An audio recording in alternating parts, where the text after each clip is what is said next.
ঢাকা শহরের রাজপথে এখন একটাই নাম গুনগুন করে বাতাসে ভাসছে, সাদিক কায়েম।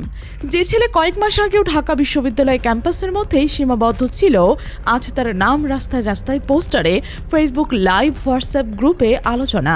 সবখানে শুধু একটাই প্রশ্ন, সাদিক কি আসছেন ঢাকা ৮ আসনে? এই প্রশ্নটা এখন না শুধু ছাত্র রাজনীতির গণ্ডির মধ্যেই নয়, বরং এটা পৌঁছে গেছে জাতীয় রাজনীতির সবচেয়ে গরম আলোচনার কেন্দ্রবিন্দুতে। রাতের বেলায় যখন মতিঝিলের চায়ের দোকানে বসে মানুষ রাজনীতির হিসাব মেলায়, তখন একটা কথাই ঘুরে ফিরে আসে, এই মুহূর্তে সাদিক কায়েম যদি ঢাকা ৮ আসনে দাঁড়ান, তাহলে এটা হবে তার রাজনৈতিক জীবনের সবচেয়ে বুদ্ধিমানের সঙ্গে সাহসী সিদ্ধান্ত। আর যদি এই সুযোগটা হাতছাড়া করেন, তাহলে যে স্বপ্ন লাখ লাখ তরুণ দেখছে, একেবারে নতুন প্রজন্মের একজন নেতা জাতীয় সংসদে গিয়ে দাঁড়াবেন, সেই স্বপ্নটা হয়তো আর কোনোদিনও পূরণ হবে না। ডাকসুর ভিপির মেয়াদ শেষ হতে এখনো মাত্র 10 মাস বাকি। এই 10 মাস পর যদি সাদিক কেন্দ্রীয় ছাত্র শিবিরের 2-3 বছরের দায়িত্ব নিয়ে থাকেন, তাহলে তিনি আর সেই পুরনো চেনা পথেই ফিরে যাবেন। ওয়ার্ড কমিটি, থানা কমিটি, বিভাগীয় সম্মেলন, এই চক্রে ঘুরতে ঘুরতে তার সে উজ্জ্বল আলোটা ধীরে ধীরে ম্লান হয়ে যাবে। যে ছেলেটা জুলাইয়ের গণঅভ্যুত্থানে নেতৃত্ব দিয়েছে, সেই ছেলেটাই যদি আবার একটা ওয়ার্ডের দায়িত্বশীল হয়ে যায়, তাহলে কি এটা ইতিহাসের সবচেয়ে বড় ট্র্যাজেডি হবে না? যারা তার পাশে কাঁধে কাঁধ মিলিয়ে লড়েছে, তাদের অনেকে এখন দেশের সবচেয়ে গুরুত্বপূর্ণ জায়গায়। কেউ উপদেষ্টা হয়েছেন, কেউ মন্ত্রী হয়েছেন, কেউ জাতীয় নেতা। আরও কয়েক মাসের মধ্যে কেউ কেউ সংসদ আসনেও বসবেন। কিন্তু সাদিক যদি বিশ্ববিদ্যালয়ের ভেতরে আটকে থাকেন, তাহলে একদিন দেখবেন তার চারপাশে সবাই জাতীয় মঞ্চে চলে গেছেন, আর তিনি এখনও সাবেক ডাকসু ভিপি নামে একটা ট্যাগ নিয়ে বসে আছেন। এটা কি তিনি মেনে নেবেন, নাকি লাখো তরুণ মেনে নেবেন? জুলাইয়ের আন্দোলনে তরুণদের একটা বার্তা দিয়েছেন, পুরনো রাজনীতি আর চলবে না, রাষ্ট্র সংস্কার চাই, নতুন মুখ চাই, নতুন কথা চাই। এই সংসদে কমপক্ষে 100 জন তরুণদের আসতেই হবে, নইলে পরিবর্তনের স্বপ্ন আবারও পুরনো শক্তির হাতে বন্দী হয়ে যাবে। আর সেই তালিকায় সবার ওপরে যে নামটা আছে, সেটা সাদিক কায়েম।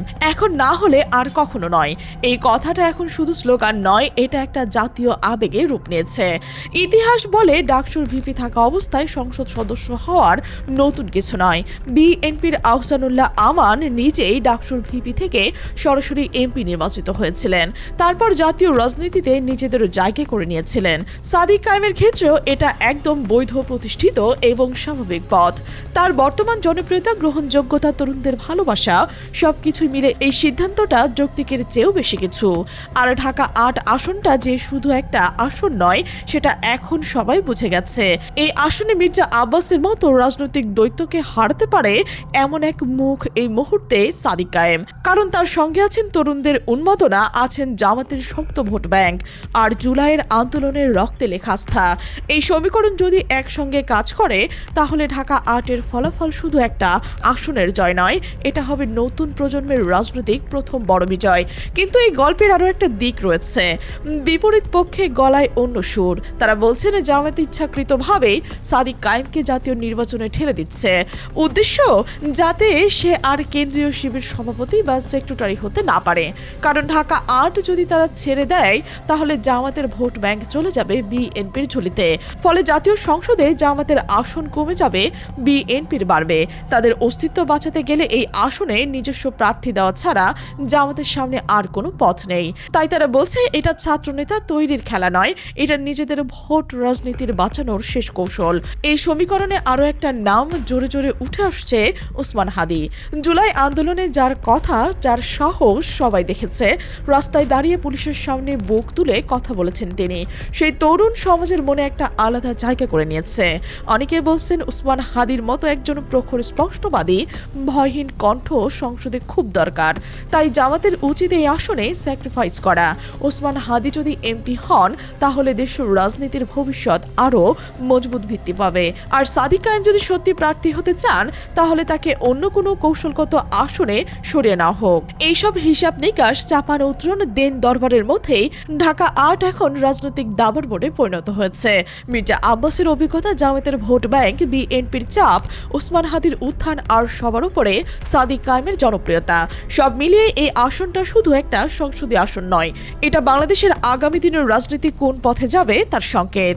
রাত যত গভীর হয়, ঢাকার রাস্তায় এখনো সাদিক কায়েমের পোস্টার। পরিষ্কার, কোথাও লেখা আছে এখন না হলে আর কখনো নয়, কোথাও লেখা নতুন প্রজন্মের নেতা আসছে। লাখো তরুণের চোখে একটা স্বপ্ন, সাদিক কি সত্যি মাঠে নামবেন নাকি দলীয় কৌশলের দেয়ালে আটকে যাবেন? এই প্রশ্নের উত্তর এখনো কেউ দিতে পারেনি। শেষ চালটা এখনো বাকি। জাতি অপেক্ষায়।